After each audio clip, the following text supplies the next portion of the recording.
అగ్నిపర్వతాలు. ఏంటి అగ్నిపర్వతాలు అంటే, మనకు భూకంపాలు అనే చాప్టర్ అయిపోయింది.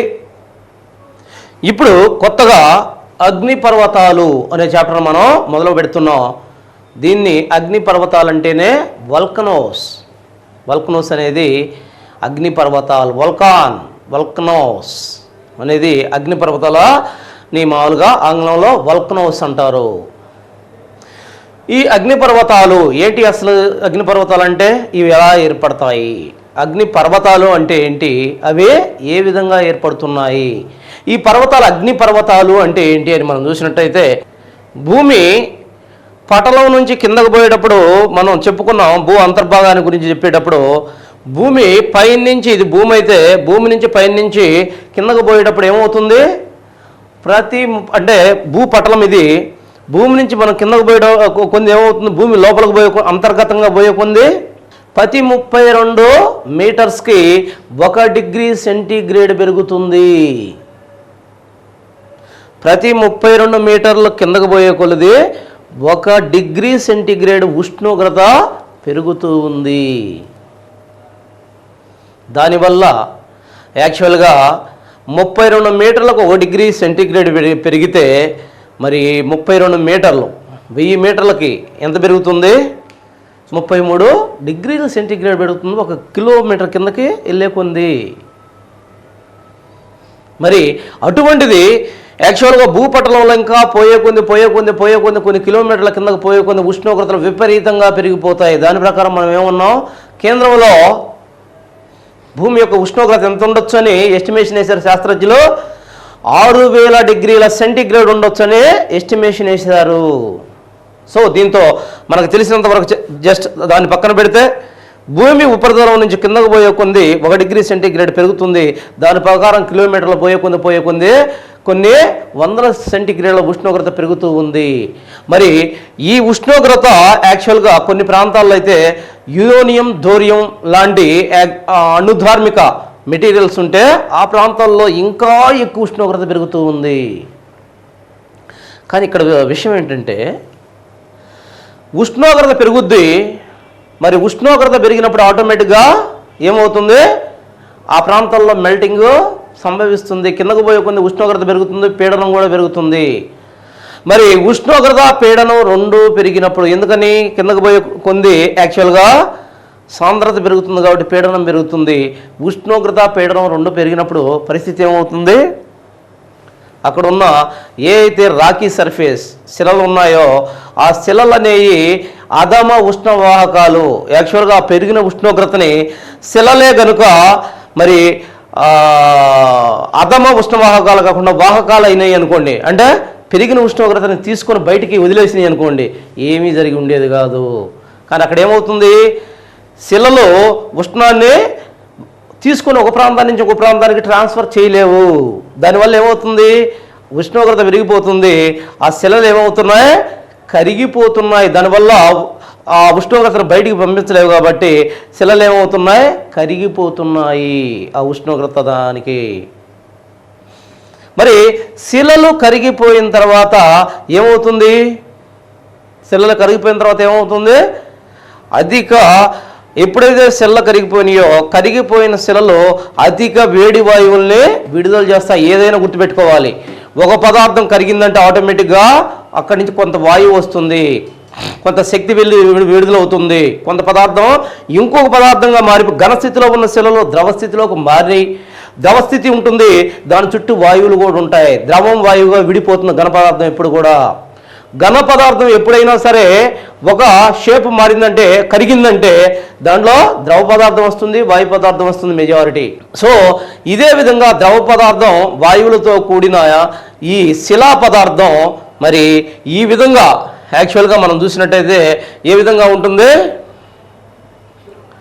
ఇటు చూడండి, ఇది భూమి,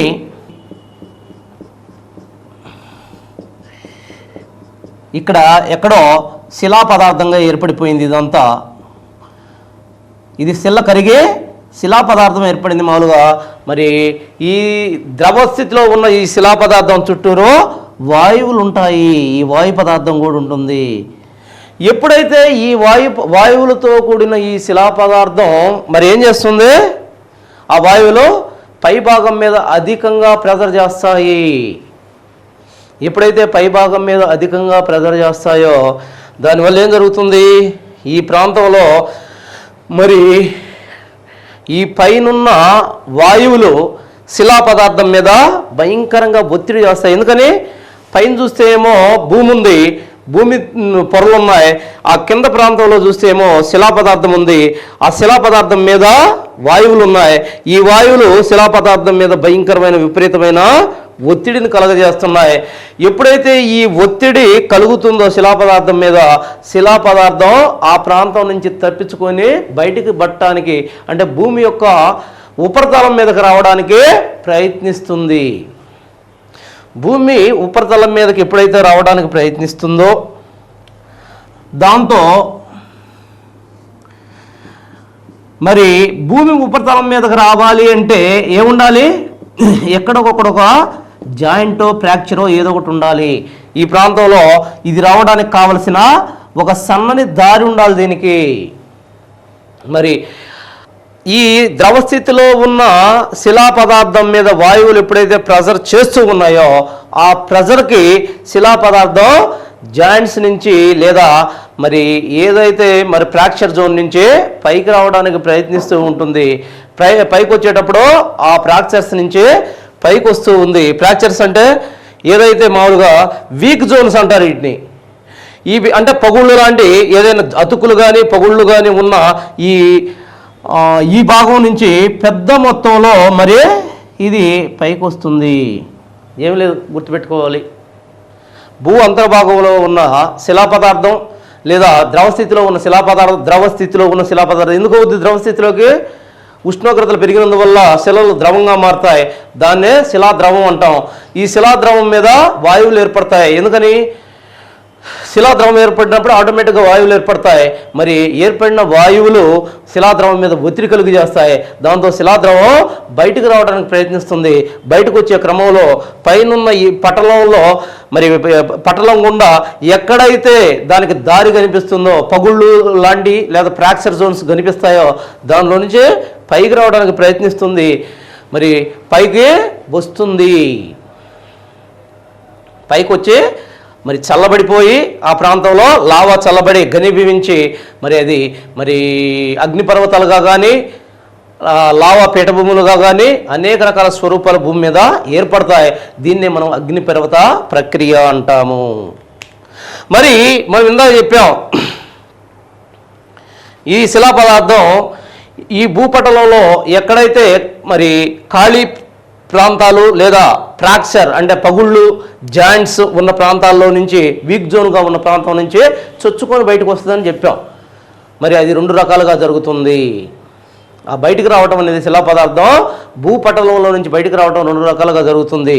అది ఏ విధంగా జరుగుతుంది, ఆ రెండు రకాలు ఏంటి అంటే యాక్చువల్గా ఒకటి కేంద్ర ఉద్భేదనం. ఇది ఒక్కసారి తుడిపేద్దాం, మళ్ళీ వేసుకుందాం.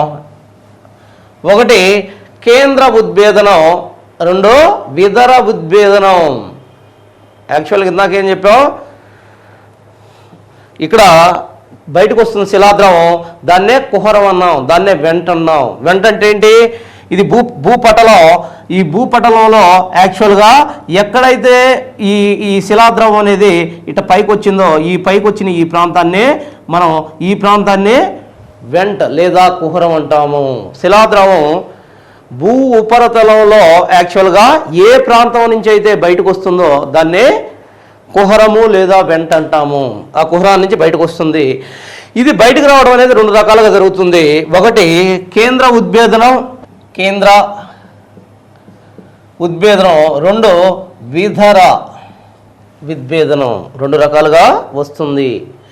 మరి కేంద్ర విద్భేదనం అంటే ఏంటి, జాగ్రత్తగా గమనించాలి. ఇక్కడ కేంద్ర విద్భేదనం అంటే దీనిలో మనం జాగ్రత్తగా గమనించాలి. కేంద్ర ఉద్భేదనం అంటే ఇది యాక్చువల్గా భూమి,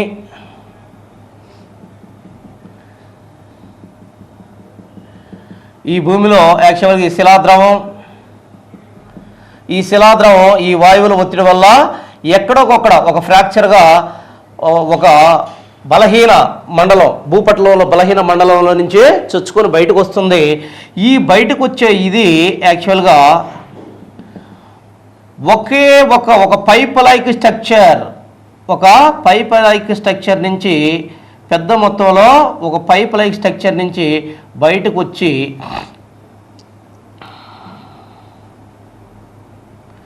పైప్ లైక్ స్ట్రక్చర్ నుంచి బయటకు వచ్చి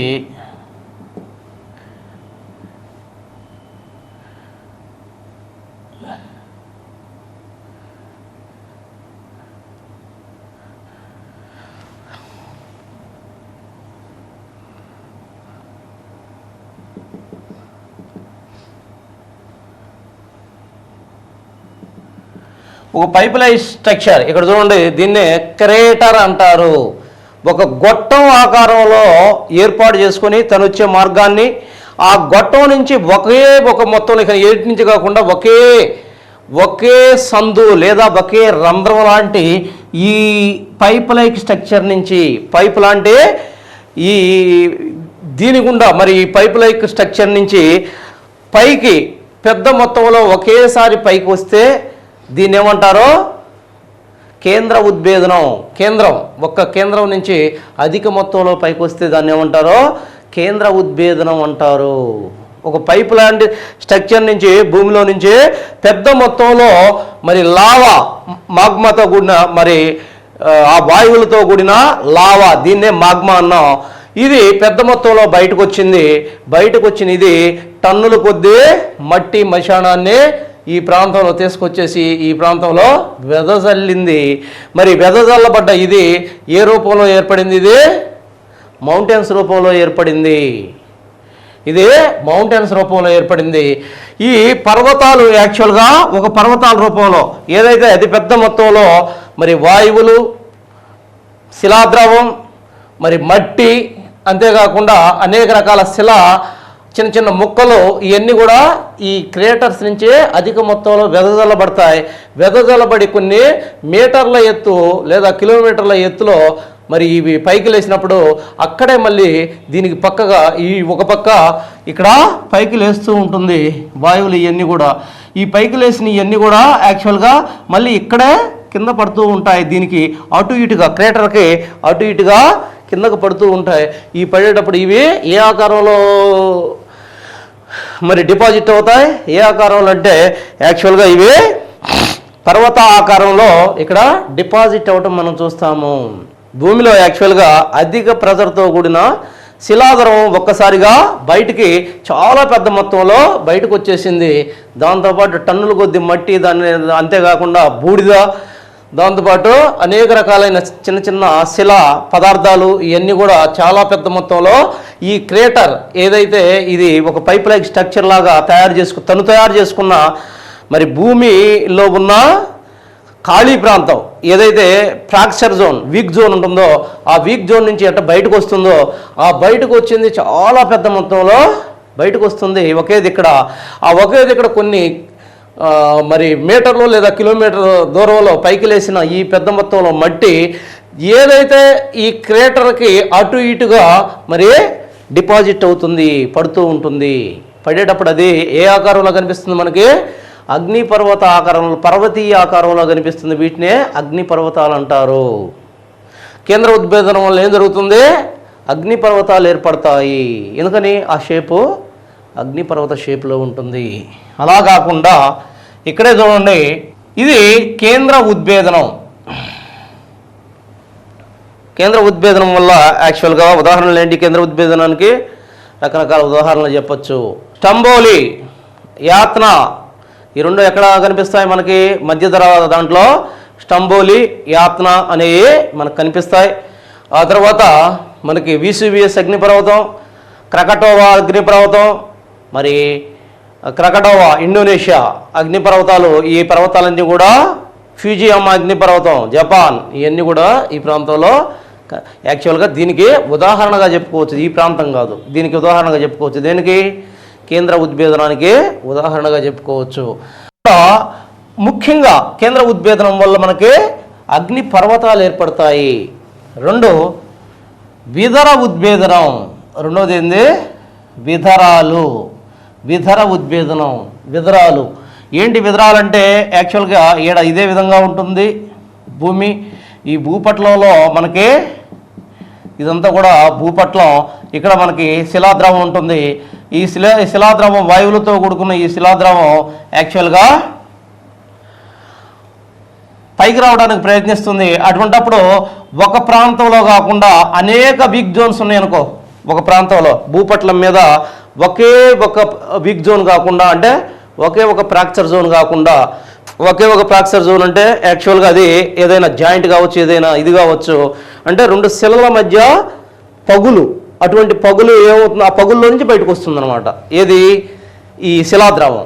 యాక్చువల్గా భూమి పొరలుగా ఉంటుంది కదా, పొరలుగా యాక్చువల్గా దేంతో ఉంటుంది? శిలలతో ఉంటుంది. ఈ శిలల్లో పగుళ్ళు ఉన్నాయనుకోండి, ఆ పగుళ్ళలో నుంచి బయటకు వస్తుంది. ఇందాక మనం చూసింది పగుళ్ళు పెద్దగా ఉండి ఒకే పగుల నుంచి ఒక పైపాకారంలో ఆ పగుళ్ళు తయారు చేసుకుని దాని నుంచి వస్తే దాన్ని కేంద్ర విద్భేదనం అన్నాం. అలా కాకుండా ఒకదాని నుంచే కాకుండా ఇక్కడ అనేక ప్రాంతాల్లో వీక్ జోన్స్ ఉంటాయి. అనేక ప్రాంతాల్లో వీక్ జోన్స్ ఉంటాయి. ఈ వీక్ జోన్స్ నుంచి అనేక వీక్ జోన్స్ నుంచి మరి ఒకదాని నుంచి కాకుండా ఇది ఈ ఏదైతే శిలాద్రవం బయటకు వచ్చింది అంటే ఈడ బయటకు వచ్చి మరి ఇది ఈ ప్రాంతం మొత్తం కూడా ఈ శిలాద్రవం ఈ ప్రాంతం మొత్తం కూడా కలిసిపోయి ప్రవహించి ఆ ప్రాంతంలో మనకి ఏమి ఏర్పడతాయి?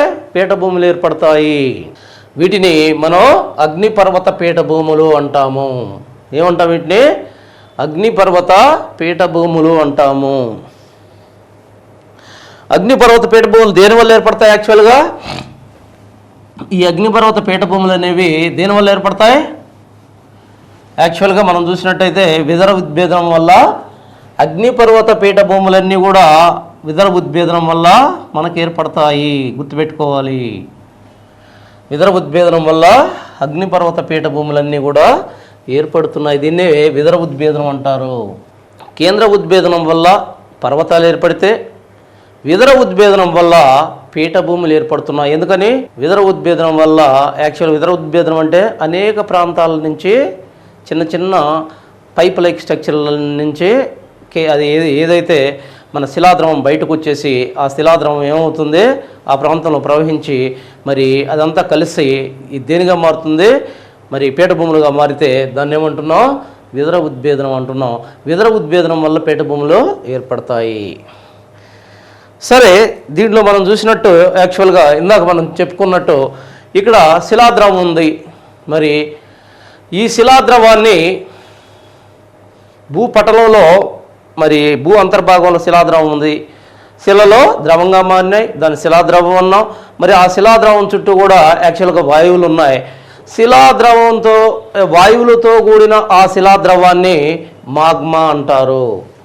భూ అంతర్భాగంలో మనకి ఈ ప్రాంతంలో ఉన్న శిలాద్రవం, దీని చుట్టూరు వాయువులు ఉన్నాయి. ఈ వాయువులతో కూడుకున్న శిలాద్రవాన్ని మాగ్మా అంటాము. ఈ మాగ్మా యాక్చువల్గా ఇలా బయటకు వచ్చేసింది. అది విధర ఉద్భేదనం కానీ కేంద్ర ఉద్భేదనం కానీ ద్వారా బయటకు వచ్చింది. బయటకు వచ్చిన ఈ మాగ్మా ఏమవుతుంది? ఈ ప్రాంతంలో ఉంటుంది మాగ్మా. ఈ మాగ్మా చుట్టూ ఉన్న వాయువులు ఏం చేస్తాయి?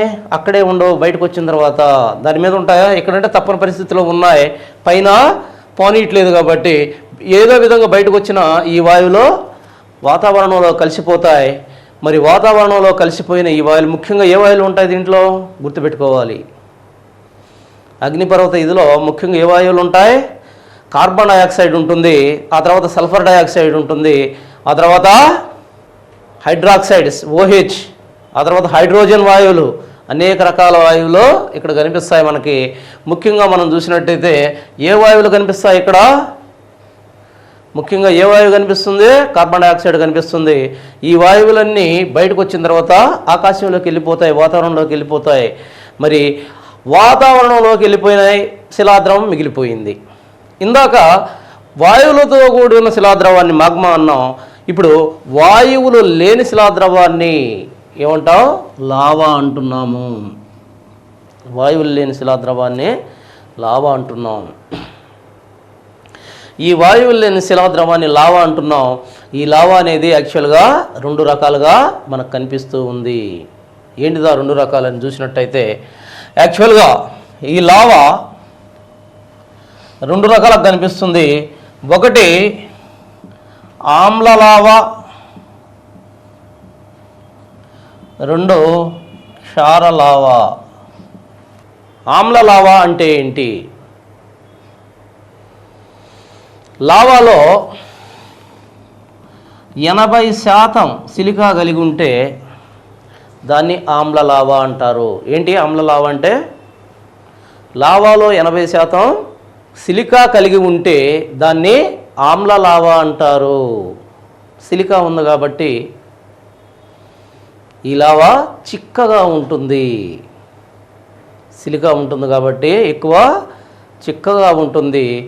ఈ చిక్కనైన ఈ లావా యాక్చువల్గా పైకొచ్చి ఏదైతే మరి భూపటలం నుంచి పైకి వచ్చినప్పుడు చిక్కగా ఉంది కాబట్టి ఎక్కువ దూరం ప్రవహించదు. అదే ప్రాంతంలో మరి గట్టి పడుతుంది, సొలిడిఫికేషన్ జరుగుతుంది. లావా యాక్చువల్గా ఇలా ఉంది. గట్టి లావా ఈ రకంగా పైకి వచ్చేసింది, దీంట్లో నుంచి పైకి వచ్చింది. పైకి వచ్చిన ఈ లావా గట్టిగా ఉంది కాబట్టి ఇదే పదార్థంలో ఇక్కడే ఇంత దూరం రాదు, ఇక్కడే యాక్చువల్గా గట్టి పడిపోతుంది, సొలిడిఫికేషన్ అవుతుంది. దీనివల్ల ఏమవుతుంది? ఇక్కడ పర్వతాలు ఏర్పడతాయి. ఆమ్ల లావా అంటే ఏంటి? 80% సిలిగా ఉన్న లావాని ఆమ్ల లావా అంటాం. ఆమ్ల లావా వల్ల ఏం ఏర్పడతాయి? పర్వతాలు ఏర్పడతాయి, అగ్ని పర్వతాలు ఏర్పడతాయి. ఎందుకని? సిలికా ఉంది కాబట్టి 80% ఇది గట్టిగా ఉంటుంది, ఎక్కువ దూరం ప్రయాణించదు, మరి అక్కడే గట్టి పడిపోతుంది. బయటకు వచ్చిన తర్వాత దానివల్ల పర్వతాలు ఏర్పడతాయి. అదే అలా కాకుండా క్షారలావా అంటే ఏంటి? 40% కన్నా తక్కువ సిలికా ఉంటుంది దీంట్లో. ఇదేమో గట్టిగా ఉంటుంది, ఇదేమో పలచగా ఉంటుంది. లావా నీళ్ళగా పలచగా ఉంటుంది. సో దానివల్ల ఏమవుతుంది? ఇది యాక్చువల్గా బయటకు వచ్చింది దీనివల్ల వచ్చినా సరే, లేకపోతే అనేక రకాల ఉద్భేదనం వల్ల దేనివల్ల బయటకు వచ్చింది. బయటకు వచ్చిన ఈ లావా ఏం చేస్తుంది? ఇదంతా కూడా మన నీళ్లుగానే ప్రవహించినట్టు ప్రవహించి గట్టి పడుతుంది. నీళ్లు ప్రవహించినట్టు ప్రవహిస్తే ఏమవుతుంది? ఇదంతా కూడా ప్రయాణించి గట్టి పడుతుంది. దానివల్ల ఏర్పడుతుంది? ఈ స్వరూపం దేని పోలుంది? పీఠభూముల్ని పోలుంది. పీఠభూములు లేదా లావా మైదానాలు ఏర్పడతాయి. దేనివల్ల? క్షారలావా వల్ల. క్షారలావా వల్ల ఏర్పడే భూస్వరూపాలు ఏంటి? మీరు గుర్తుపెట్టుకోవాల్సింది ఒకటే. క్షారలావా అంటే <40% 40% సిలికా ఉన్న లావాని క్షారలావా అంటారు. ఇది పలసగా ఉంటుంది. మరి ఇది పలసగా ఉన్నందువల్ల ఇదే ఏ భూస్వరూపాలను ఏర్పడుతుంది? ఎక్కువ దూరం ప్రయాణించి మరి సమతలమైన పీఠభూముల్ని మైదానాల్ని ఏర్పరుస్తుంది. అగ్నిపర్వత పీఠభూములు మైదానాల్ని ఏర్పరుస్తుంది. ఇది క్షారలావా. అంతేకాకుండా మనం గుర్తుపెట్టుకోవాల్సింది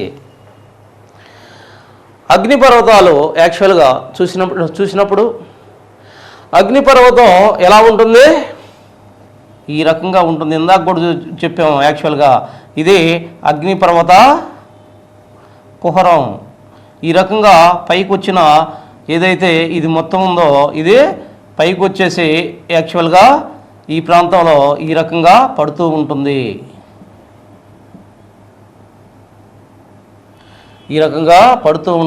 ఇది అగ్నిపర్వతం అని చెప్పుకున్నాం. మనం చూసినట్టయితే ఈడ పైకి వచ్చేసి ఇట పడుతుంది. ఇక్కడ ఏం ఏర్పడుతుంది? ఒక గుంట లాంటిది ఏర్పడుతుంది. ఈ పైకి వచ్చేటప్పుడు ఏమవుతుంది? యాక్చువల్గా ఈ పైపు లాంటి స్ట్రక్చర్ ద్వారా ఇక్కడ ఏదైతే లావా ఉందో కొంత లావా ఇటు వచ్చినా సరే ఈ ప్రాంతంలో ఉన్న లావా కూడా గట్టి పడిపోతుంది.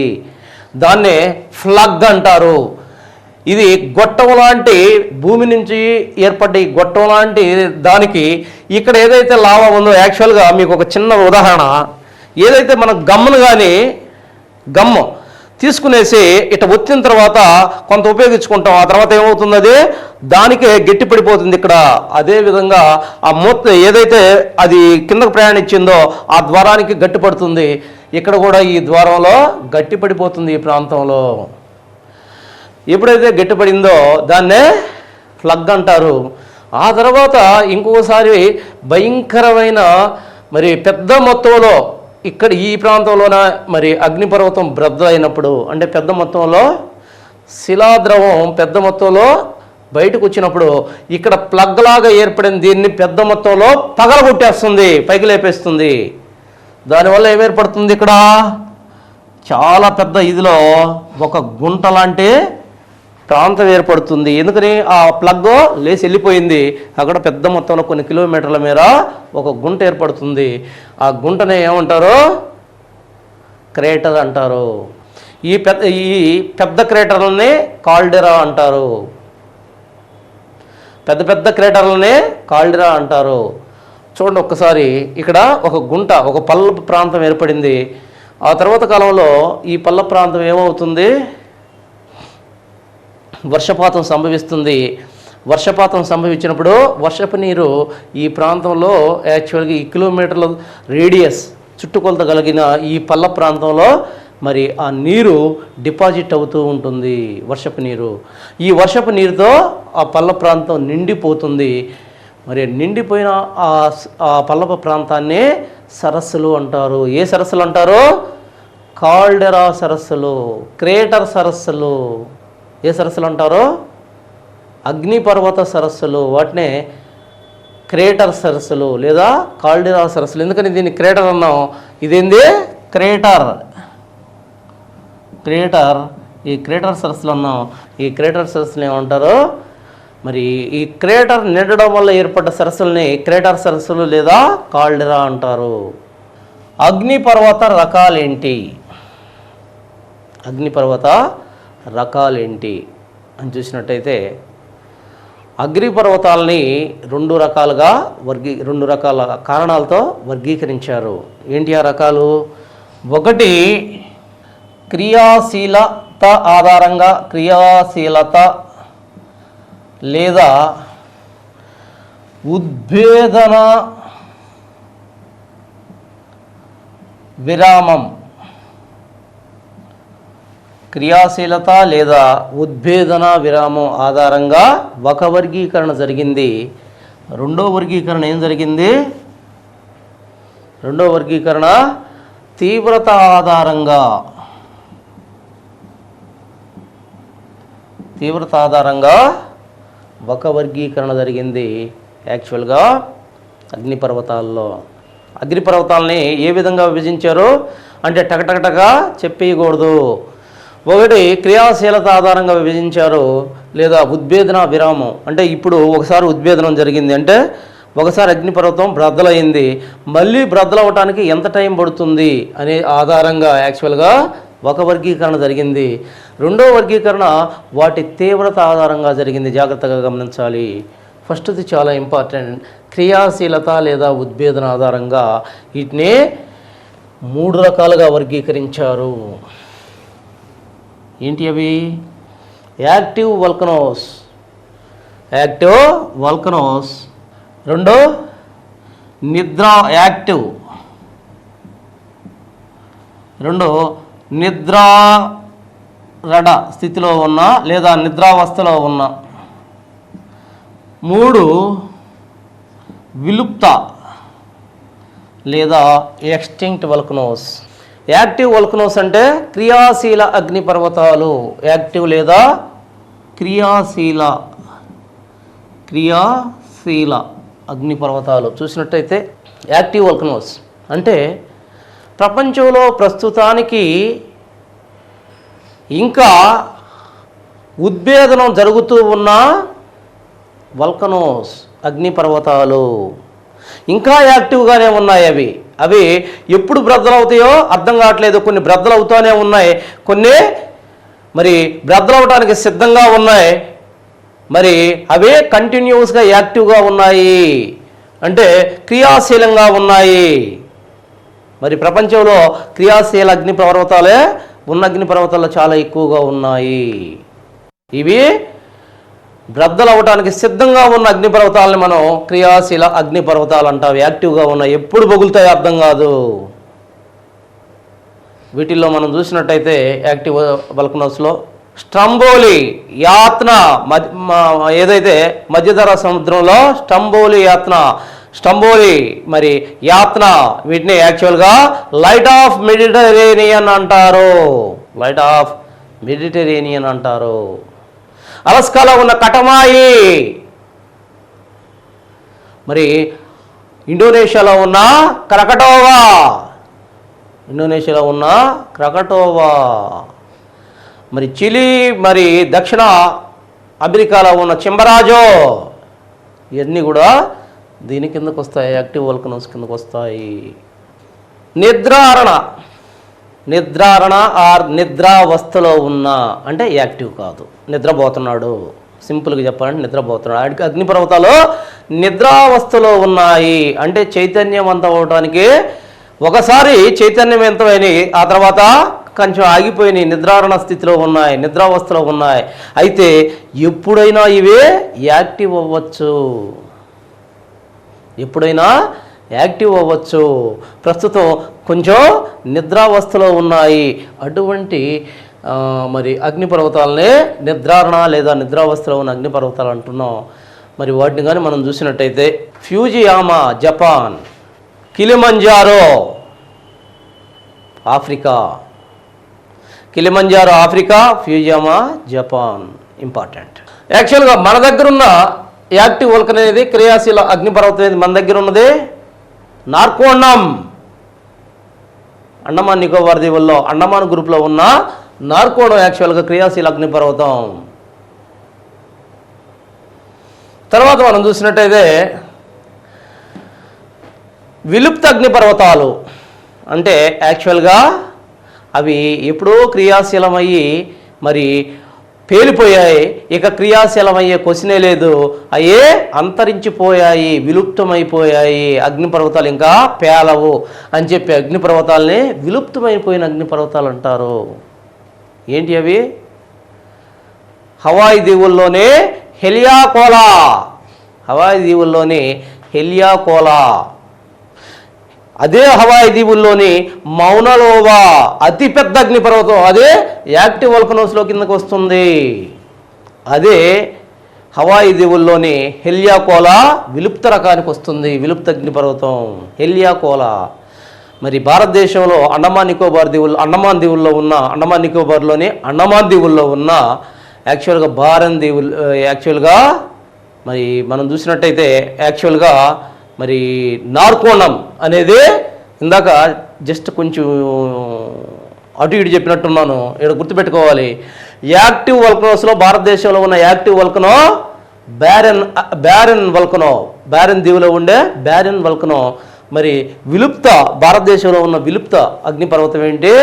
నార్కోండం. ఇది కూడా అండమాన్ దీవుల్లోనే ఉంది, దాని పక్కనే మరి దాన్నే నార్కోండం అగ్నిపర్వతం అంటాం. దీంతో యాక్చువల్గా క్రియాశీల ఉద్భేదన, మరి క్రియాశీల లేదా ఉద్భేదన విరామం, ఒకసారి ఉద్భేదనం చెందిన తర్వాత అసలు ఉద్భేదనం చెందుతాయా లేదా, లేకపోతే ఎంత టైంలో ఉద్భేదనం చెందుతాయనే ఆధారంగా 3గా విభజించడం జరిగింది వీటిని. ఆ తర్వాత మనం చూసినట్టయితే రెండో వర్గీకరణ తీవ్రత ఆధారంగా, రెండోదే తీవ్రత. ఈ తీవ్రత ఆధారంగా మనం చూసినట్టయితే ఇవి మనకి ఈ క్రింది విధంగా కనిపిస్తాయి. 1 హవాయిన్ రీతి, హవాయిన్ రీతి. 2 స్ట్రంబోలియన్ రీతి. 3 వల్కానియన్ రీతి.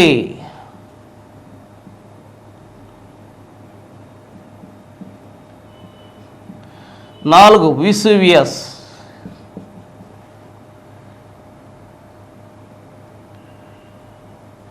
ఈ విసువియస్ రీతి. 5 ప్లినియన్. 6 పిలియన్. హవాయిన్ రీతి, స్టంబోలియన్ రీతి, వల్కానియన్ రీతి, విసువియస్ రీతి అండ్ ప్లినియన్ రీతి, పిలియన్ రీతి 6 రకాలుగా విభజించడం జరిగింది తీవ్రత ఆధారంగా. దీనిలో మనం చూసినట్టయితే హవాయిన్ రీతి. ఏంటి హవాయిన్ రీతి అంటే? యాక్చువల్గా ఇదే మరి ఈ ఉద్భేదనం అనేది చాలా చిన్న మొత్తంలో ఉంటుంది, తీవ్రత చాలా తక్కువగా ఉంటుంది. ఉదాహరణ మానలోవా పెద్ద అగ్నిపర్వతమే, కానీ తీవ్రత అనేది చాలా తక్కువగా ఉంటుంది. ఇదే హవాయన్ రీతి. ఈ రకపు అగ్నిపర్వతాల్లో తీవ్రత తక్కువగా ఉంటుంది. ఉదాహరణ మానలోవా గుర్తుపెట్టుకోవాలి. సెకండ్ పార్ట్ 1 స్టంబోలియన్ రీతి. ఉదాహరణ స్టంబోలియన్, దీనికి ఉదాహరణ. మరి దీంట్లో యాక్చువల్గా కొంత తీవ్రత అనేది ఎక్కువగా కనిపిస్తూ ఉంది, తీవ్రత ఎక్కువగా కనిపిస్తూ ఉంది. మరి అగ్నిపర్వతం, మరి స్టంబోలియన్ రీతిలో అగ్నిపర్వతం మరి లావా పెద్ద మొత్తంలో సంభవిస్తూ ఉంది, స్టంబోలియన్ రీతి. వల్కానియన్ రీతి, దీంట్లో చూసినట్టయితే వల్కానియన్ రీతిలో మెయిన్ క్యారెక్టర్ ఏంటి అంటే, ఇక్కడ కూడా తీవ్రత అధికంగానే ఉంటుంది, కానీ క్యారెక్టర్ ఏంటంటే దీంట్లో మెయిన్ క్యారెక్టర్ వల్కానియన్ రీతిలో ఒక ఉద్భేదనానికి, అంటే ఒకసారి అగ్నిపర్వతం బ్రద్దలైన దానికి రెండోసారి మళ్ళీ అదే అగ్నిపర్వతం బ్రద్దల కావాలంటే ఎక్కువ టైం తీసుకుంటుంది. దాన్ని వల్కానియన్ రీతి అంటారు. విసువియస్ రీతి, దీంట్లో కూడా తీవ్రమైన అగ్నిపర్వతం సంభవిస్తుంది. దీనిలో స్టంబోలియన్ రీతి, వల్కానియన్ రీతి లక్షణాలు రెండూ కనిపిస్తాయి మనకి విసువియస్ రీతిలో. ప్లినియన్ రీతి, కొన్ని కిలోమీటర్ల మేర ఏదైతే ఈ అగ్నిపర్వతం బ్రద్దలైనప్పుడు కొన్ని కిలోమీటర్ల మేర ఈ మరి భూ అంతర్భాగంలో ఉండే లావాతో కూడిన మట్టి మరి బూడిద వెదజల్లబడతాయి. అతి తీవ్రమైన రీతి. పిలియన్ రీతి, యాక్చువల్గా ఇదే ఇంకా తీవ్రమైన రీతి. దీంట్లో యాక్చువల్గా మేఘాలు కొన్ని కిలోమీటర్ల మేర పైకి లేచి నీటి ఆవిరితో కూడిన మేఘాలు, కాలీఫ్లవర్ ఆకారంలో ఉన్న మేఘాలు, కాలీఫ్లవర్ చూశారు కదా, దాని ఆకారంలో మేఘాలు ఏర్పడతాయి. మరి అదే పిలియన్ రీతిలో మనకు కనిపిస్తూ ఉంది, పిలియన్ రీతిలో మనకి కనిపిస్తూ ఉంది. ఈ 6 రకాలు అనేవి చాలా ఇంపార్టెంట్ రకాలు. దీంట్లో ఏది తీవ్రత ఆధారంగా వర్గీకరించడం జరిగింది. హవాయన్ రీతి, స్టంబోలియన్ రీతి, వల్కానియన్ రీతి, విసువియస్ రీతి అండ్ ప్లినియన్ రీతి, పిలియన్ రీతి. దీనిలో మనం చూసినట్టయితే ఆ తర్వాత మనకి రకాలు అయిపోయాయి. రకాల తర్వాత మనకేం కనిపిస్తుంది యాక్చువల్గా తర్వాత నెక్స్ట్ దీంట్లో టాపిక్ ఏంటి, రకాలు అయిపోయాయి. ఆ తర్వాత అగ్నిపర్వతాలు మరి సంభవించటం వల్ల ఏం జరుగుతుంది, భయంకరమైన నష్టాలు జరుగుతాయి, భయంకరమైన నష్టాలు జరుగుతాయి. ఆస్తి నష్టాలు, ప్రాణ నష్టాలు ఆ ప్రాంతం అంతా కూడా జరుగుతాయి. అయితే దీంతోపాటు అగ్నిపర్వతాలు బ్రద్దలైనందువల్ల యాక్చువల్గా అనేక లాభాలు మనకు కనిపిస్తాయి. పెద్ద మొత్తంలో ఖనిజ సంపద, భూ అంతర్భాగంలో ఖనిజ సంపద బయటకు వచ్చేస్తుంది. దాంతోపాటు లావా యాక్చువల్గా ఎక్కడైతే ప్రవహిస్తుందో ఆ ప్రాంతాలు మొత్తం కూడా సస్యశ్యామలం అవుతాయి. అధిక ఫర్టైల్ సాయిల్స్, సారవంతమైన భూములు. ఫర్టైల్ సాయిల్స్ అంటే సారవంతమైన భూములు ఏర్పడతాయి ఆ ప్రాంతాల్లో. ఈ లాభాలు ఉన్నాయి. నష్టాలేంటి, పెద్ద మొత్తంలో ఏదైతే కొన్ని టన్నుల, వందల టన్నులు, వేల టన్నుల బూడిదని, మట్టిని మామూలుగా ఊర్ల మీద చల్లుద్దంతే. ఊర్లన్నీ కూడా లేదా కొన్ని ఏదైతే మనం కల్టివేట్ చేస్తామో అగ్రికల్చర్ ల్యాండ్స్, ఆ అగ్రికల్చర్ ల్యాండ్స్ మీద జల్లినప్పుడు అవి నిస్సారం అయిపోతాయి. కానీ అదే టైంలో బయట నుంచి వచ్చిన లావా మరి అది ప్రవహించినంత ప్రాంతంలో సస్యశ్యామమైన భూములు ఏర్పడతాయి, గుర్తుంచుకోవాలి. ఆ తర్వాత మనం చూసినట్టయితే అగ్నిపర్వతం బ్రద్దలైన తర్వాత ఏర్పడే భూస్వరూపాలు ఏంటి. ఇక్కడ మనం భూస్వరూపాల గురించి చూద్దాం. భూస్వరూపాలు, ఈ భూస్వరూపాలు చూసినట్టయితే మనకి 2 రకాల భూస్వరూపాలు కనిపిస్తాయి మనకి. ఒకటి ఉద్గత భూస్వరూపాలు, 2 అంతర్గత భూస్వరూపాలు ఏర్పడతాయి. ఉద్గత, అంతర్గత భూస్వరూపాలు ఏర్పడతాయి. దీంట్లో మనం చూసినట్టయితే ఈ ఉద్గత భూస్వరూపాలు అనే దాంట్లో చూస్తే ఇక్కడ చూడండి, ఒకటి ఉద్గత భూస్వరూపాలు. దీంట్లో ఏమొస్తాయంటే ఉద్గత భూస్వరూపాల్లో షీల్డ్ అగ్నిపర్వతాలు, బి ఒకటేమో షీల్డ్ అగ్నిపర్వతాలు వస్తాయి, రెండు సంయుక్త కోన్లు,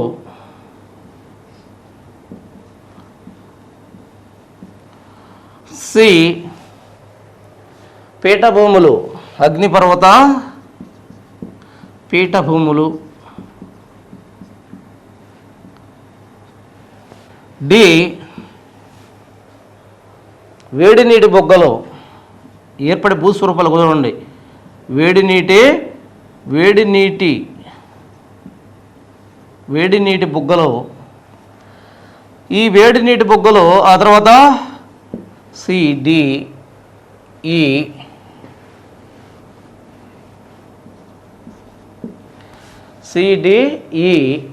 యాక్చువల్గా గీజర్స్,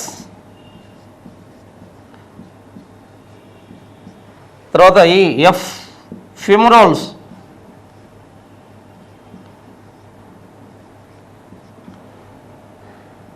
జి మడ్ వల్కనోస్,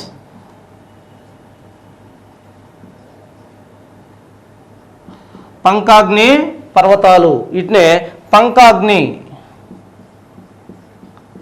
వీటిని పంకాగ్ని పర్వతాలు అంటారు. యాక్చువల్గా ఉద్గత భూస్వరూపాలు, అంతర్గత భూస్వరూపాలు ఏర్పడతాయి రెండు. ఉద్గత అంటే అగ్నిపర్వతాల వల్ల భూ అంతర్భాగంలో ఉన్న శిలాద్రవం బయటికి రావడం వల్ల భూమి ఉపరితలంలోకి వచ్చే మరి గట్టి పట్టడం వల్ల ఏర్పడే భూస్వరూపాలని ఉద్గత భూస్వరూపాలు అన్నాం. అలా కాకుండా భూమి అంతర్భాగంలో నుంచి శిలాద్రవం బయటకు వచ్చేటప్పుడే కొద్ది దూరం వచ్చిన తర్వాత అక్కడ పరిస్థితుల వల్ల చల్లబడిపోయి ఏర్పడే భూస్వరూపాలని అంతర్గత భూస్వరూపాలు అన్నాం. డిఫరెన్స్ అర్థమైంది కదా. ఇక్కడ ఉద్గత భూస్వరూపాల్లో ఇన్ని కనిపిస్తాయి మనకి. ఏంటి అసలు ఉద్గత భూస్వరూపాలు అంటే లోపల ఉన్న శిలాద్రవం బయటకు వచ్చి అధిక పెద్ద మొత్తంలో రకరకాల భూస్వరూపాలని భూ ఉపరితలం మీద ఏర్పాటు చేస్తుంది. చల్లబడి గట్టిపడి అనేక భూస్వరూపాలు ఏర్పడతాయి. ఏంటి అనేది మనం చూద్దాం. దీనిలో మనం చూస్తే షీల్డ్ అగ్నిపర్వతం అంటే యాక్చువల్గా చూడండి, పర్వతం ఎట్లుండాలి, ఇటు మొనదేలు ఉండాలి. ఈ ప్రాంతం మొనదేలు ఉండాలి. కానీ ఇక్కడ ఏం జరుగుతుంది, ఇది అగ్నిపర్వతమే కానీ ఇక్కడ జస్ట్ పైన కొంచెం షీల్డ్ రూపంలో కొంచెం పైభాగంలో మరీ మొనదేలినట్టు కాకుండా పైన కొద్దిగా సమతలంగా ఉండే ఈ పర్వత వ్యవస్థను మనం ఏమన్నాం, ఈ పర్వతాన్ని ఏమన్నాం యాక్చువల్గా షీల్డ్ అగ్నిపర్వతాలు అంటారు. ఒక స్వరూపం ఇది షీల్డ్ అగ్నిపర్వతం. ఆ తర్వాత సంయుక్త కోన్లు లేదా అగ్నిపర్వత కోన్లు అంటే ఈ పర్వతాలు ఏర్పడతాయి. ఏ పర్వతాలు ఇవి ఏర్పడతాయి? కొన్నిసార్లు యాక్చువల్గా ఈ కింద కుహరం నుంచి ఒకే ఇది పోతే దీన్ని మామూలు కోన్ అంటారు, అగ్నిపర్వత కోన్ అంటారు. అలా కాకుండా ఈ రకంగా వెళ్ళింది అనుకోండి, ఒకే దగ్గరగా నుంచి కాకుండా ఇటు రకరకాలుగా వెళ్ళినాయి అనుకోండి, దీన్ని అంటే లావా ఇన్ని ప్రాంతాల నుంచి ఇటు బయటకి వెళ్తూ ఉందనుకోండి, దాన్నే సంయుక్త కోన్లు అంటారు. ఆ తర్వాత మీకు తెలిసిందే అగ్నిపర్వత పీఠభూములు అంటే ఏంటి, సంయుక్త కోన్లు చెప్పాను. ఇక అగ్నిపర్వత పీఠభూములు అంటే ఏంటి, ఇలా ఉన్న భూమి నుంచి ఈ శిలా పదార్థం ఒక దిక్కడి నుంచి కాకుండా అనేక ప్రాంతాల నుంచి బయటకు వచ్చి మరి ఈ ప్రాంతంలో మరి లూజుగా పలచగా ఉన్న ఈ లావా ఈ రకంగా మరి సమాంతరంగా భూమికి సమాంతరంగా గట్టి పెడితే ఏర్పడే మరి భూస్వరూపాలనే అగ్నిపర్వత పీఠభూములు లేదా అగ్నిపర్వత మైదానాలనే పిలుస్తారు. అగ్నిపర్వత పీఠభూములు లేదా అగ్నిపర్వత మైదానాలని పిలుస్తారు. ఆ తర్వాత చూడండి, అగ్నిపర్వత పీఠభూములు అయిపోయి మనకి యాక్చువల్గా. తర్వాత వేడి నీటి బుగ్గలు. ఏంటి వేడి నీటి బుగ్గలు అంటే భూపటలంలో ఉండే భూపటభూజలం ఉంది. ఈ అంతర్భూజలం యాక్చువల్గా లావాతో కలుస్తుంది. కింద ఉన్న అంతర్భూజలం వేడి లావాతో కలిసినప్పుడు ఆ నీరు అధిక మొత్తంలో వేడెక్కుతుంది. వేడెక్కిన నీరు యాక్చువల్గా భూ అంతర్భాగం నుంచి మరి ఆ వేడి నీరు కొన్ని వీక్ జోన్స్ భూపటలంలో ఉన్న కొన్ని జాయింట్స్ లేదా ఫ్రాక్చర్స్ ద్వారా బయటకు వస్తుంది. బయటకు వచ్చి పెద్ద మొత్తంలో వెదజల్లుతుంది. వేడి నీరుకి ఏముంటుంది, వేడైన నీరులో ఏమవుతుంది, గ్యాస్ వస్తుంది, పైన వాయువులు ఉంటాయి, నీటి ఆవిరి ఉంటుంది. ఈ నీటి ఆవిరి ఒత్తిడి వల్ల వేడి నీరు మరి ఏదైతే ఆ ఫ్రాక్చర్స్, ఆ వీక్ జోన్స్ ఉన్నాయో భూపటలంలో, ఏది మాగ్మా వచ్చినట్టే లేదా లావా బయటకు వచ్చినట్టే చిన్న చిన్న మరి వీక్ జోన్స్ నుంచి భూపటలంలో ఉన్న పగుల నుంచి పెద్ద మొత్తంలో వేడి నీరు పైకి చిమ్ముతుంది. ఆ పైకి చిమ్మే మరి వేడి బుగ్గల రూపంలో పైకి చిమ్ముతుంది. వాటిని మనం వేడి నీటి బుగ్గలు అంటున్నాము. వేడి నీటి బుగ్గలు అంటున్నాం. ఇది ఎక్కడ కనిపిస్తుంది మనకి యాక్చువల్గా? ప్రపంచంలో గ్రీన్లాండ్లోను ఐస్లాండ్లోను చాలా పెద్ద మొత్తంలో ఈ వేడి నీటి బుగ్గలు మనకు కనిపిస్తూ ఉంటాయి. భారతదేశంలో చూసినట్టయితే అవి పక్కన పెట్టాలి. యాక్చువల్గా వాటిని జస్ట్ గుర్తుపెట్టుకొని చాలు. గ్రీన్లాండ్, ఐస్లాండ్ వాటిని పక్కన పెట్టినట్టయితే భారతదేశంలో మనకు 2 ప్రాంతాల్లో కనిపిస్తాయి. ఒకటి పోగాలోయ జమ్మూ కాశ్మీర్, మణికరణ్ హిమాచల్ ప్రదేశ్, పోగాలోయ జమ్మూ కాశ్మీర్. ఈ 2 ప్రాంతాల భారతదేశంలో ఇటువంటి వేడి నీటి బొగ్గలు కనిపిస్తాయి. వీటి నుంచి ప్రస్తుతం భారత ప్రభుత్వం అంతర్తాపక శక్తి అంటే పెద్ద మొత్తంలో ఎనర్జీని ఉత్పత్తి చేస్తున్నారు. ఓకే, ఇది యాక్చువల్గా వేడి నీటి బొగ్గలు. గీజర్స్ అంటే ఏంటి? సేమ్ ఒక రకంగా వేడి నీటి బొగ్గలు ఇవి కూడా. అయితే ఇక్కడ ఒక్క వేడి నీరే వస్తుంది, గుర్తుపెట్టుకోండి. వేడి నీటి బొగ్గల్లో బయటికి వేడి నీరే వస్తుంది. ఇక్కడ గేజర్స్ అనే దాంట్లో వేడి నీరు ప్లస్ నీటి ఆవిరి 2 కలిసి పెద్ద మొత్తంలో వస్తాయి. అంతేకాకుండా ఈ 2 వేడి నీరు ప్లస్ నీటి ఆవిరి ఒక పీరియడ్ ప్రకారం వస్తాయి, కాలాను ప్రకారం వస్తాయి. అంటే ఒక టైం ప్రకారం, ఖచ్చితంగా టైం ప్రకారం. ఇప్పుడు ఉదయం 4 గంటలకు వస్తే మళ్ళీ ఒక 24 గంటల తర్వాత అక్కడే వస్తుంది. లేదా ఇప్పుడు వస్తే 10 గంటల తర్వాత మళ్ళీ వస్తుంది. ఆ తర్వాత మళ్ళీ 10 గంటల తర్వాత మళ్ళీ వేడి నీరు నీటి ఆవిరి బయటకు వస్తూ ఉంటాయి. ఆ రకంగా కాలానుగుణంగా వస్తూ ఉంటాయి. వాటినే గీజర్స్ అంటారు. ఈ వేడి నీటి బుగ్గల్లోనే ఇవే కాలానుగుణంగా వస్తే, పీరియడ్ ప్రకారం వస్తే వాటిని గీజర్స్ అంటారు. ప్రపంచంలో గీజర్స్ అనేవి ఐస్లాండ్లో చాలా ఎక్కువగా ఉన్నాయి. మరి ప్రపంచం మొత్తంలో చూస్తే కానీ మరి ప్రపంచంలో ఫేమస్ ఐస్లాండ్లు ఎక్కువ ఉన్నాయి, ఓకే మొత్తంలో అయితే. కానీ ప్రపంచంలో అతిపెద్ద గేజర్ ఏది అని మనం చూసినప్పుడు, ఫేమస్ గేజర్ ఏది అని మనం చూసినప్పుడు వరల్డ్ ఫెయిత్ఫుల్ నేషనల్ గేజర్ ఎక్కడ ఉంది ఇది? యాక్చువల్గా మరి Yellowstone National park. World faithful geyser ఇది ఎక్కడుంది? ఇది ఫేమస్ ప్రపంచంలో. అది ఎక్కడుంది? ఒకే ఒక గేజర్ యాక్చువల్గా. అది ఎక్కడుంది అని మనం చూసినట్టయితే ఎక్కడున్నది? యెల్లోస్టోన్ నేషనల్ పార్క్ ఆఫ్ యుఎస్ఏలోనే యెల్లోస్టోన్ నేషనల్ పార్క్లో ఉంది. అది ఫేమస్ గేజర్. అయితే గేజర్స్ ఎక్కువ ఎక్కడ ఉంటాయంటే ప్రపంచం మొత్తంలో గేజర్స్ ఎక్కువ ఎక్కడ ఉంటాయి? ఐస్లాండ్లో ఉంటాయి. ఇది గేజర్స్. ఆ తర్వాత ఫ్యూమరోల్స్ అంటే ఏంటి? ఇక్కడ వేడి నీరు నీటి ఆవిరి 2 కలిసి ఒక పీరియడ్ లాగా ఏడొస్తే ఇక్కడ కంటిన్యూస్గా వస్తూ ఉంటాయి. దాన్నే ఫ్యూమరోల్స్ అంటారు. సల్ఫర్, మరి ఈ సల్ఫర్ సంబంధించిన మరి ఈ మెటీరియల్ అనేది, సల్ఫర్ మెటీరియల్ ఎక్కువ, ఈ ఖనిజానికి సంబంధించిన మెటీరియల్ ఎక్కువగా ఉంటుంది దీంట్లో ఫ్యూమరోల్స్లో. దానివల్ల మరి ఈ నీటితో స్నానం చేస్తే అనేక రకాల చర్మ వ్యాధులు, కొన్ని రకాల వ్యాధులు నయమవుతూ ఉంటాయి. ఈ ఫ్యూమరోల్స్ వల్ల చర్మ వ్యాధులు నయమవుతూ ఉంటాయి. మరి ఇవి ఎక్కువగా ఎక్కడ కనిపిస్తాయి? యాక్చువల్గా న్యూజిలాండ్, మరి ఆస్ట్రేలియాలో కొన్ని ప్రాంతాల్లో కనిపిస్తుంటాయి. ఇక్కడ ఒకటి గుర్తుపెట్టుకోవాలి, వేడి నీటి మరి ఆస్ట్రేలియాలో వేడి నీటి అంటే యాక్చువల్గా వేడి నీరు యాక్చువల్గా ఒక బావుల రూపంలో పైకి వస్తుంది. ఈ వేడి నీటి బావుల్ని, ఆస్ట్రేలియాలో ఉన్న వేడి నీటి బావుల్ని ఆర్టీషియన్ బావులు అంటారు. ఆస్ట్రేలియాలో ఉన్న ఈ వేడి నీటి బుగ్గలు ఉన్నాయి చూసారా, అవి ఒక బావుల రూపంలో ఏర్పడి ఉన్నాయి. వాటిని ఆ బావుల్ని ఆర్టీషియన్ బావులు అంటారు.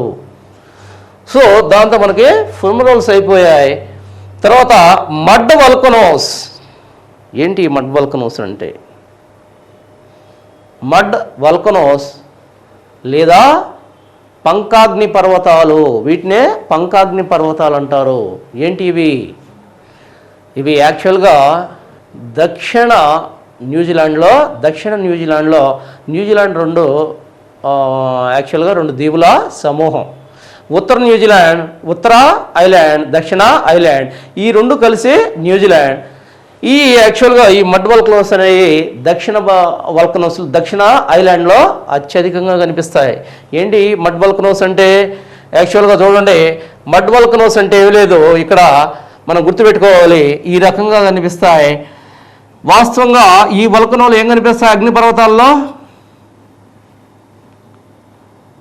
ఇది అగ్నిపర్వతం. ఈ అగ్నిపర్వతంలో ఏం కనిపిస్తాయి? యాక్చువల్గా ఈ మాగ్మా అంటే శిలాద్రవం బయటకు వస్తూ ఉంటుంది, బయటకు వచ్చి అగ్నిపర్వతాలు ఏర్పడతాయి.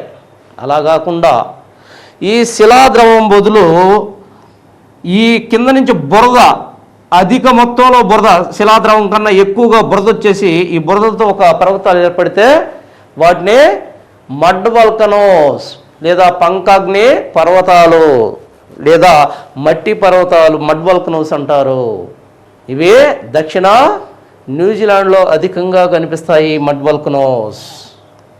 చూడండి, యాక్చువల్గా స్టీల్డ్ అగ్నిపర్వతాలు, సంయుక్త కోన్లు, అగ్నిపర్వత పీఠభూములు, వేడి నీటి బుగ్గలు, గేజర్స్, ఫ్యూమరోల్స్, మడ్ వల్కనోస్.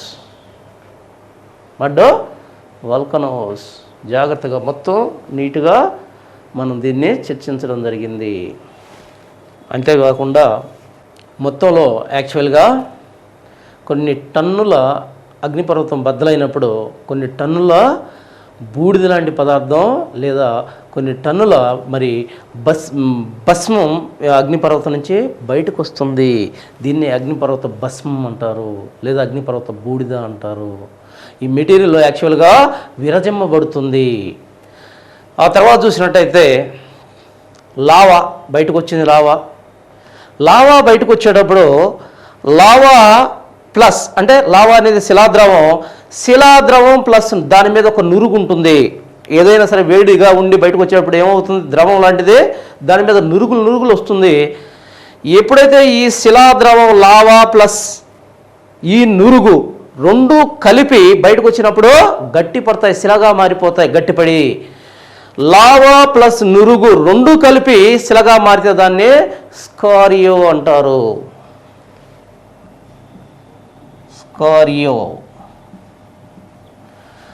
అలా కాకుండా దాన్ని స్కారియో అంటారు. అలా కాకుండా జస్ట్ దీని మీద యాక్చువల్గా లావా మీద ఉన్న నురుగు ఒక్కటే, లావా కలవదు. మళ్ళీ లావా కాకుండా దాని మీద ఉన్న నురుగే గట్టిపడిపోయేసి చాలా తేలికైన మెత్తనైన ఒక శిల లాంటి పదార్థంగా ఏర్పడితే దాన్ని ఫ్యూమిస్ అంటారు.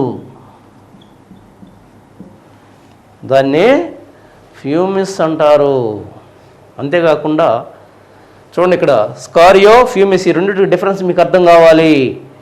స్కారియో అంటే లావా ప్లస్ దాని మీద ఉన్న నురగ, అవి రెండు కలిపి ఇక్కడ ఉత్త నూరికి గట్టి పడితే. అంతేకాకుండా కొన్నిసార్లు ఈ ద్రవ రూపంలో ఉన్న శిలా పదార్థం చాలా పెద్ద మొత్తంలో గాల్లోకి లేచినప్పుడు అది పిలే జుట్టు, యాక్చువల్గా మన ఫుట్బాల్ ఆడే పిలే జుట్టు ఏ విధంగా ఉంటుంది, రింగులుగా, ఆ రకంగా రింగులుగా పూసలుగా గట్టిపడి కింద పడుతుంది ఆకాశంలోకి పైకి లేచినప్పుడు. అందుకని దాన్ని ఏమంటారు? పిలే జుత్తు అంటారు. అగ్నిపర్వతాలలో భూస్వరూపమే అది కూడా, అగ్నిపర్వతాల వల్ల ఏర్పడిన భూస్వరూపం. అలా కాకుండా కొన్నిసార్లు లోపలున్న శిలలు ముక్కల రూపంలో దీని నుంచి శిలాద్రవంతో పాటు ముక్కలు, చిన్న ముక్కలు ఇంకా అయ్యే ద్రవంగా మారకుండా ముక్కల రూపంలో బయటకు వచ్చి వెదజల్లబడతాయి ముక్కలు. వాటిని ఏమంటారు? పాపిలి అంటారు. ముక్కల రూపంలో వెదజల్లబడిన వీటిని ఏమంటారు? పాపిలి అంటారు. అలా కాకుండా యాక్చువల్గా శిలాద్రవమే పెద్ద మొత్తంలో వెదజల్లబడింది. వెదజల్లబడ్డప్పుడు సన్నని మరి గాజు రూపంలో మరి సన్నని వెంట్రుకల రూపంలో అది గట్టి పెడితే దాన్ని పిలేజుతున్నాం. అలా కాకుండా చిన్న చిన్న ముద్దల రూపంలో ఆకాశంలోకి వెదజల్లబడింది, ఆకాశంలో గట్టిపడిపోయింది, ముద్దల రూపంలో గట్టిపడింది. ముద్దల రూపంలో గట్టిపడిన వీటిని ఏమంటామంటే అగ్నిపర్వత బాంబులు అంటాము. అగ్నిపర్వత బాంబులు అంటే ఏం లేదు, శిలాద్రం వెదజల్లబడింది, ముద్దలుగా అయ్యి కింద పడింది, దాన్ని అగ్నిపర్వత బాంబులు అంటాం. అలా కాకుండా పిలేజుత్తు రూపంలో అది కానీ పైకి లేచిన తర్వాత అట్ట గట్టి పెడితే దాన్ని పిలేజుత్తు అన్నాం.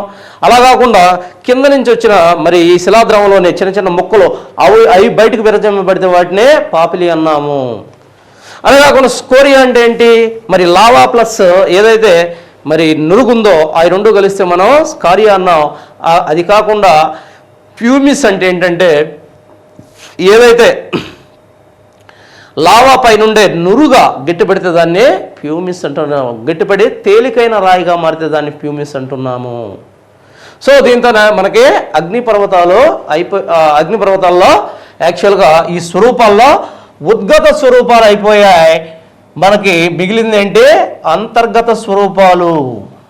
ఇప్పుడు యాక్చువల్గా మనం అంతర్గత స్వరూపాల గురించి చూద్దాం. ఇప్పటి వరకు మనం ఏం చేసాం, ఉద్గత స్వరూపాల గురించి చూసాం. ఇప్పుడు అంతర్గత స్వరూపాల గురించి మనం చూద్దాం. మరి అగ్నిపర్వతాల్లో ఈ అంతర్గత స్వరూపాల్లో మనం చూసినట్టయితే ఫస్ట్ది యాక్చువల్గా ఏంటిది, అంతర్గత స్వరూపాల్లో మొదటిది అంతర్గత స్వరూపాలు అంటే ఏంటి చూద్దాం. ఫస్ట్ యాక్చువల్గా ఇది భూమి చూడండి బాగా. ఇందాక బయటకు వచ్చిన తర్వాత శిలాద్రం ఏ ఏ ఏ భూస్వరూపాలు ఏర్పడ్డాయి అనేది చూసాం వరుసగా. అది ఉద్గత భూస్వరూపాలు. ఇది ఉద్గత, ఫస్ట్ చూసింది ఉద్గత భూస్వరూపాలు. ఏ విధంగా బయటకు వచ్చిన తర్వాత శిలాద్రం ఏ ఏ భూస్వరూపాలు ఏర్పడ్డాయి అనేది మనం చెప్పాం అక్కడ. ఇక్కడ అలా కాదు, అంతర్గత భూస్వరూపాలు అంటే యాక్చువల్గా ఇక్కడ అగ్నిపర్వతం ఇది భూమి. ఇది భూమిలో యాక్చువల్గా ఏమవుతుంది, ఈ భూమి నుంచి ఇక్కడి నుంచి వచ్చేటప్పుడు మరి ఈ ఈ శిలాద్రం యాక్చువల్గా ఏమవుతుంది,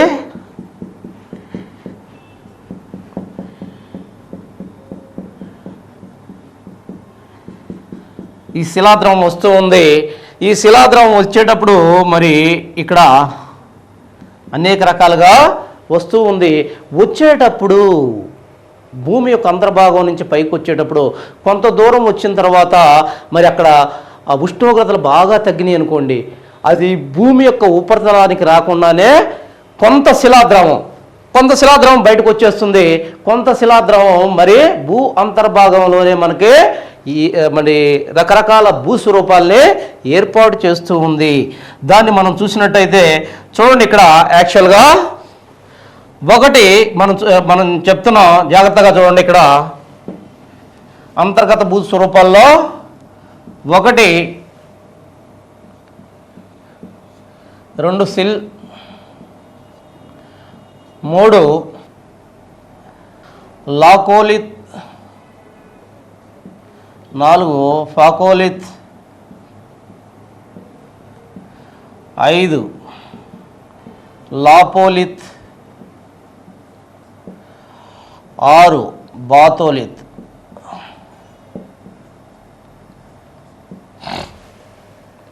డైక్ ఏంటి డైక్, ఇక్కడ యాక్చువల్గా మీకు ఇక్కడ ఇంపార్టెంట్, ఎందుకని ఇక్కడ బొమ్మ వేస్తే కానీ మీకు అర్థం కాదు. ఇదంతా యాక్చువల్గా చాలా థిక్గా